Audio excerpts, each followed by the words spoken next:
लगता था, वास्तव में संयम का तेज है। इतने गोस्वामी जी की कथा चल रही थी।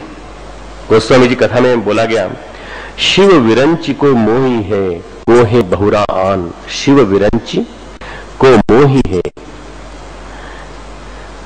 शिव की माया जब होती है, को है बहुरा आन अस जिये जन भज हिये। अब तुम लिखना मत अभी इसको, अस जिये भजी जिन जिये मायापति भगवान।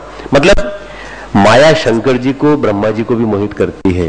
माया शंकर जी ब्रह्मा जी को भी मोहित करती है। बड़े बड़े मननशील मुनि ज्ञानी भगवान की भक्ति करते हैं, तब जाके उनको प्राप्त कर पाते हैं। इसलिए क्या है, भक्ति में ही मर्म है। सुनाने वाला व्याख्या करते हुए सुना रहा है, अस जिये जानी भज हिये। जो हृदय से भजन करता है वो मायापति भगवान को पा लेता है, क्योंकि भगवान क्या है, माया से परे है।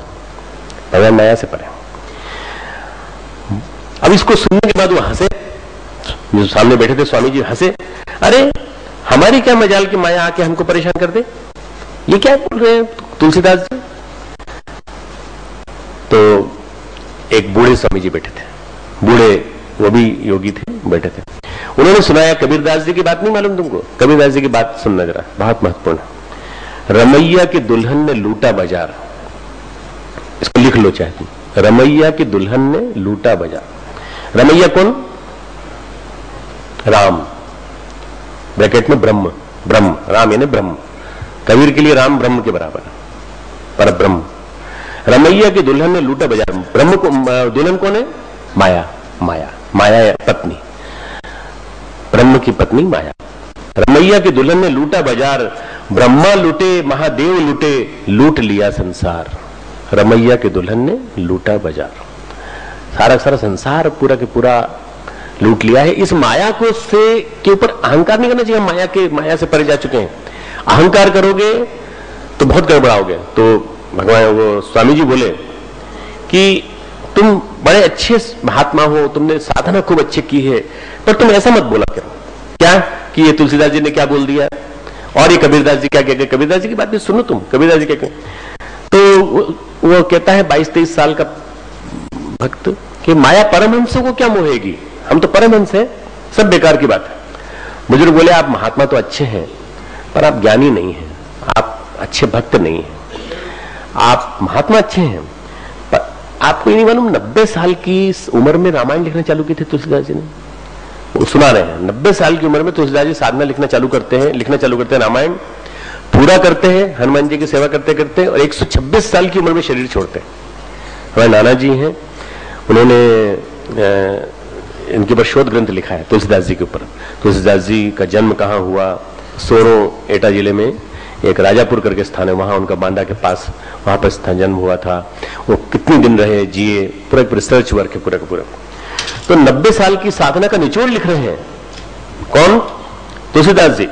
और संघर्षशील जीवन, पल पल भर संघर्ष, पल पल पर संघर्ष, अनुभव और निष्कर्षों का निचोड़ है उनका। जो भी बोल रहे हैं अनुभव निष्कर्षों का निचोड़ है। कितने ज्ञानियों से मिले, कितने दुष्टों से मिले, कितने धूर्तों से मिले। हम अपने रामचरितमानस लिखने से पहले गोस्वामी तुलसीदास जी, परंतु उन सबका निचोड़ उन्होंने लिखा है और हर चीज उन्होंने बड़े सोच समझ के लिखी है। तो महात्मा जी कहते हैं गोस्वामी जी का तो सांसारिक अनुभव है, हमारा अनुभव यह है कि अगर आप अपने अंदर से ज्ञान प्राप्त कर लें तो आपको माया नहीं लिपटेगी। ठीक है, देखा जाएगा। दोनों महात्माओं में, एक बुजुर्ग में जो बैठे बात कर रहे थे, वो युवा में 22-23 साल का था। दोनों ने आपस में बातचीत की, नर्मदा की परिक्रमा करने चलने वाले? हाँ चलते हैं। नर्मदा की परिक्रमा एक तरफ से एक तरफ जाके की जाती है, ऐसे आप नर्मदा क्रॉस नहीं कर सकते।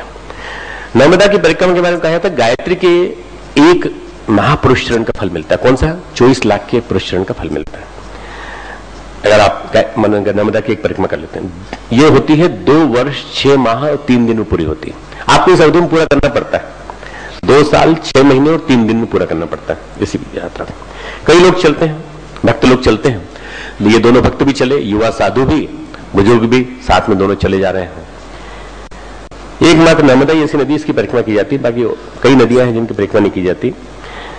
गांव के लोग साधुओं की खातिरदारी करते थे, बिठाते थे, बिठा करके बातचीत करते थे, और उसके बाद कहते थे आप शाम को एक सभा रख लीजिए शाम को। हम भी कहीं जाते हैं तो कहते हैं साहब आप शाम को खाली हो तो एक प्रवचन एक्स्ट्रा रख लेते हैं। ऐसे शाम को एक प्रवचन हो जाए आपका। भोजन की व्यवस्था हमने कर दी है, 3-4 दिन के लिए भोजन की व्यवस्था सबकी हो जाती थी। बड़े बड़े जमींदार, बड़े बड़े पैसे वाले लोग, बुजुर्ग इनकी व्यवस्था करते थे। एक युवा रूपवान साधु और एक बुजुर्ग, ये दो आए हैं, पूरे गांव में हल्ला मच गया। वहां के जो जमींदार थे वो जमींदार भी देखने के लिए आए, भाई कौन से स्वामी जी आए। तो जैसे उन्होंने युवा स्वामी को देखा, बोले ये तो हमारा दामाद है। भाई हमारा दामाद घर से भाग गया था, हो सकता है यही साधु बन गया हो। तो जमींदार ने कहा कि स्वामी जी हमारे रुकिए, हमारे रुकिए। दोनों स्वामी जी को ले आया। फिर वो बोलता है अकेले में ले जाके, क्यों गए, हमारी बेटी को अकेला छोड़ के चला गया। अरे भाई हम 2 साल के थे, 3 साल के थे, तब से तब कर रहे हैं, आपको कोई गलतफहमी हुई है। हम स्वामी हैं और हमने अपने आप को जीता है, आप चाहे इनसे पूछ लीजिए। तो उन्होंने, दूसरे ने कहा कि हाँ स्वामी 2 साल के थे, 3 साल के थे, तब से तब कर रहे हैं हमारे। नहीं, झूठ बोलते हो तुम लोग, सब झूठ बोलते हो। बुजुर्ग से कहा कि हमारे दामाद को आप भगा कर ले गए थे और आप ले आए हैं वापस। देखिए आप, हमारी बेटी का प्रेम सार्थक था, हमारी बेटी आज भी उसकी प्रतीक्षा कर रही थी और मुश्किल से 3 साल 2 साल हुए होंगे शादी को, वापस आ गए कि नहीं, चलो बैठो यहां पे। रोक लिया। बुजुर्ग स्वामी बोले कि भाई मैं जाऊं, तेरे को रोकना चाहते हैं। बोले स्वामी जी आप मुझे ले चलो ना साथ में, ये काम फंसा रहा है मुझे। बोले नहीं, वेदांती हो, ज्ञानी हो, तुम तो इस आकर्षण से मुक्त हो जाओगे, तुम उसको समझाओगे सब ठीक हो जाएगा। उधर महामाया का खेल चालू हो गया। महामाया का खेल चालू हो गया। महामाया ने ऐसी कुछ लीला रची। भोजन जब किया उन्होंने तो की सो कॉल्ड पत्नी थी नहीं, सो कॉल्ड पत्नी आई। उसने कहा भगवान क्यों नाराज हो गए, क्यों रुष्ट हो गए, अरे तुम कौन हो भाई, तुम क्यों चली आई अपने। हम तो भाई ज्ञानी हैं, पर हमने तो इतने सारे दर्शन पढ़ डाले, इतना जप कर डाला और सारा ज्ञान, तब को हमारा एक तरफ रख रही हो तुम। तो उन्होंने कहा कि आप पिताजी से बात कर लीजिए। पिताजी आपकी शादी और हमारी शादी हुई थी और आप भूल रहे हैं कुछ। शक्ल मिलती थी, केवल थोड़ी शक्ल मिलती थी, इसी पे जमींदार जो है बार बार कहे जा रहा था। पुराने जमाने में क्या होता था कि घूंघट खोल के देखा भी नहीं होगा उसने कि कौन सा पति है, सुंदर है, गोरा है, ये सब सहेलियों ने कान में सुना दिया होगा। वही सुन करके उसने कहा हाँ वही है, बिल्कुल वैसे ही। सब गांव वाले बोले सब बिल्कुल वैसे ही। शादी के बाद छल करते हो, पत्नी रात को बोलती शादी के बाद छल करते हो, पूछते हो। तो उन्होंने क्या किया कि कमरे से बाहर निकाल दिया, और कहा हमने किसी से शादी नहीं की, हम भाग जाएंगे। बाहर निकले तो 5 लठेत खड़े हुए मिले, 5 लाठी लिए हुए आदमी खड़े मिले और बोले कि चलो अंदर चलो। कहां भाग रहे? अब स्वामी जी ज्ञानी तो थे, वेदांती तो थे, ब्रह्म ज्ञानी थे, पर वो ताकत उनमें इतनी नहीं थी कि 5 लठेतों से लड़ सके। उन्होंने जो है जितनी भी शक्ति सोची कि मैं क्या करूं, तो ज्ञान में इतनी शक्ति नहीं होती कि चमत्कार को दिखा सके, सिद्धि अर्जित करने लायक बन नहीं पाए थे। 22-23 साल के थे। उन्होंने कभी हमने तो कभी शादी की बार बार करी, ये पत्नी ये भी करेगी तो हम हमारे पति हो, वो कहता है कि तुम दामाद हो।